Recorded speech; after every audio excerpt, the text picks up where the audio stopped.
Inicio hoje com uma fala, ela inaugura praticamente e antecede até os meus comentários, uma fala do grande jornalista brasileiro Boris Casoy. A TV Jovem Pan foi alvo de uma ação de censura do TSE, uma ação de censura, proibindo a divulgação de determinadas notícias, de determinados fatos, abordagem de determinados temas. Isso é censura. A Jovem Pan tem largas tradições de comunicação junto ao público. O TSE, eu não quero atribuir maldade, embora eu desconfie. O TSE acaba de favorecer um dos candidatos, o Lula, com as proibições, com a censura imposta à Jovem Pan. Tem que ficar aqui um protesto. Quem ama a liberdade, quem trabalha com a liberdade de comunicação que nós temos no Brasil, tem que ficar o protesto contra essa ação destrambelhada, censória com S do TSE.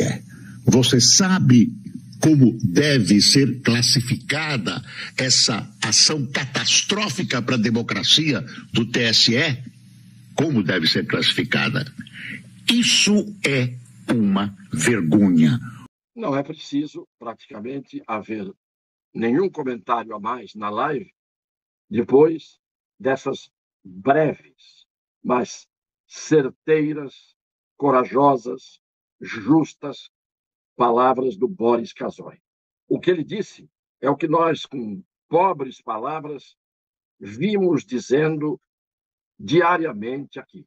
Nós que não nos calamos, e ninguém tem dúvida de que o Boris Casoy não é nem bolsonarista, nem petista.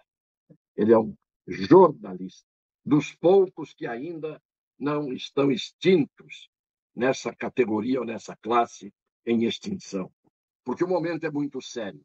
Todo mundo sabe que a justiça é a busca da verdade. Mas, infelizmente, algumas decisões da justiça, criando suas próprias leis, são o encobrimento da mentira. Nós estamos vivendo hoje um tempo que um bando de trêfegos, de frívolos, de ocos, de meninões fazem parte do jornalismo brasileiro.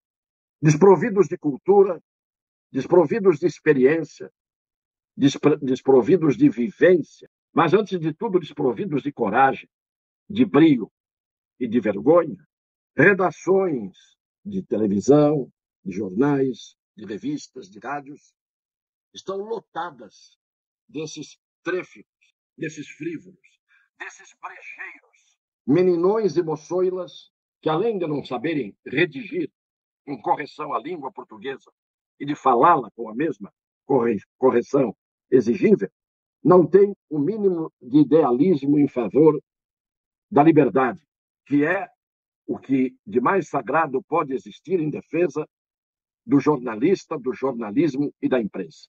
Então, é trágico. Eu estou achando que a justiça tem que ser rapidamente legalizada. Vou repetir. A justiça tem que ser rapidamente legalizada. Porque esse silêncio acovardado enfurna-se na sua covardia uma grande parte desta categoria de profissionais em extinção.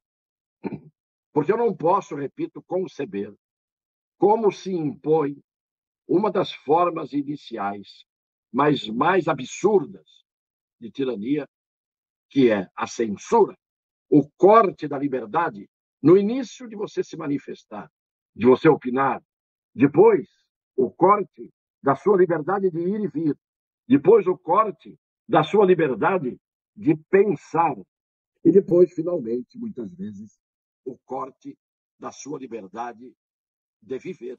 Porque há um trajeto. Nenhuma ditadura começa de trás para frente.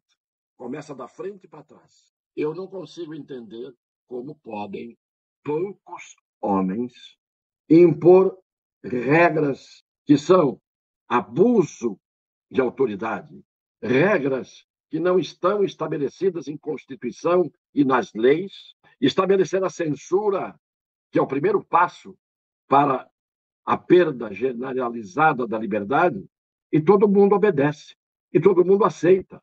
Antes era óbvio, havia, como eu disse, lanças, arco e flecha lá para trás, baionetas, armas de fogo, tanques, e hoje temos até as bombas nucleares. E isso amedronta, não apenas alguns, mas o mundo inteiro. Agora, quando um país de 165 milhões de habitantes, uma parte desses 165 milhões de habitantes não enxerga o que é ilegalidade do judiciário e aplicação da justiça. São coisas diferentes. A liberdade tem que ser exercida porque a Constituição determina que a liberdade de expressão, de manifestação de pensamento são invioláveis, estão garantidos. E quem é que tem o poder de dizer que esta Constituição não vale nada? Que cérebro, que mente? Porque um fuzil, repito, um tanque de guerra, a cavalaria armada poderiam rasgar a Constituição à vontade. Mas o que a gente não poderia prever é que pessoas que estudaram o direito que aqui se contém e que depois alcançaram cargos em que defender o direito é o seu ofício, a sua obrigação, o seu dever. E cumprir o que está aqui e defender o que está aqui é o seu ofício, o seu dever. Pois são alguns desses que têm esse dever que negam vigência às regras que estão aqui, que consagram o direito de liberdade de expressão, de comunicação, de pensamento. E a quem se recorre? Porque quando você tinha as armas mandando, não adiantava recorrer ao judiciário, porque o judiciário não podia enfrentar as armas. Mas se a injustiça vem do judiciário, quem é que pode impedir essa injustiça?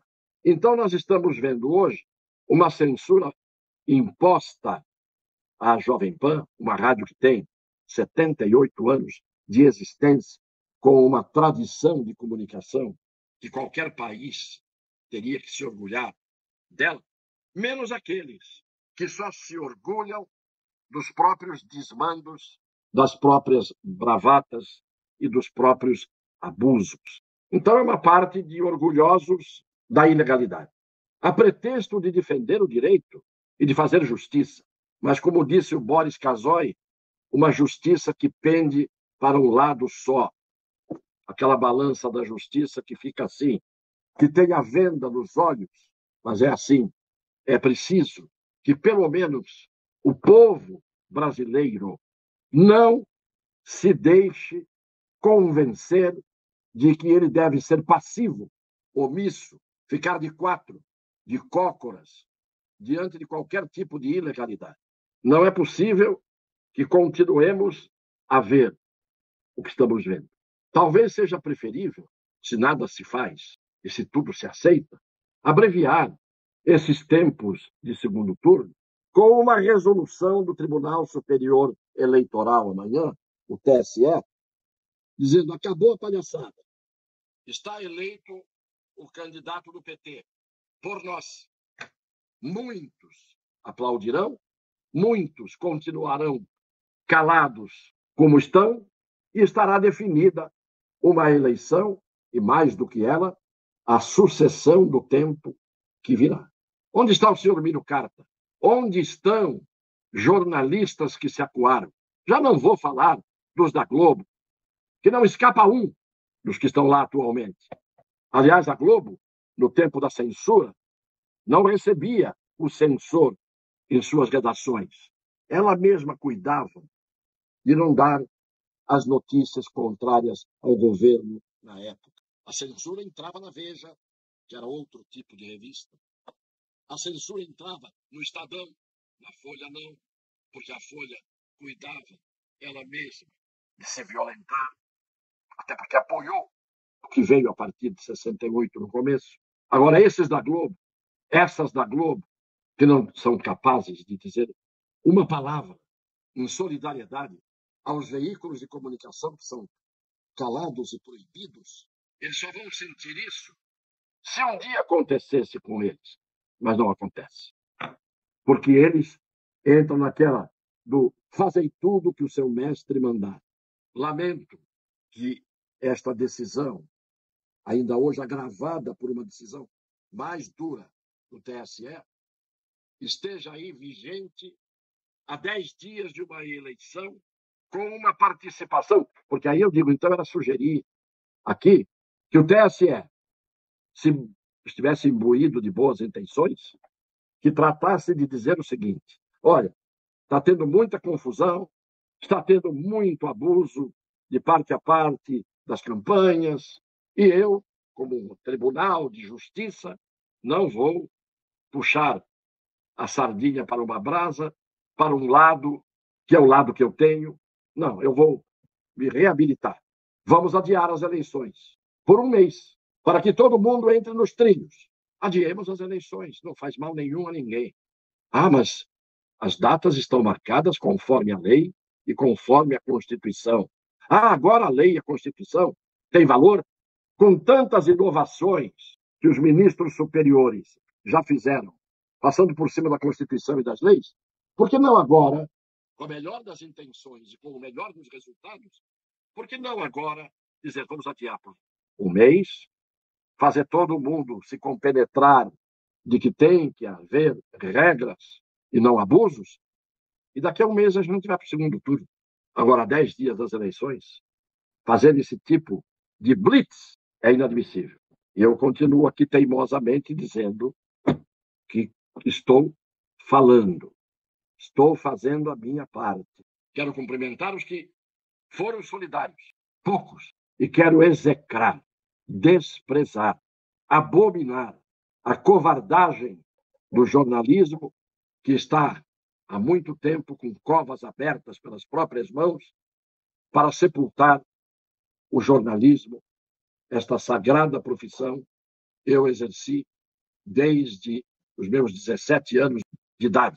Se me calam, se proíbem uma parte dos compartilhamentos, se censuram o que eu estou dizendo, eu perdi definitivamente o meu direito de opinar, e opinar com justiça, e opinar com razão.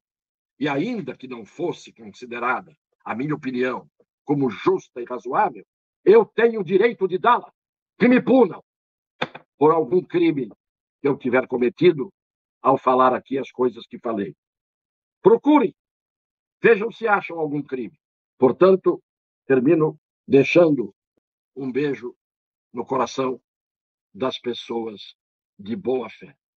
Compartilhem o máximo que puderem.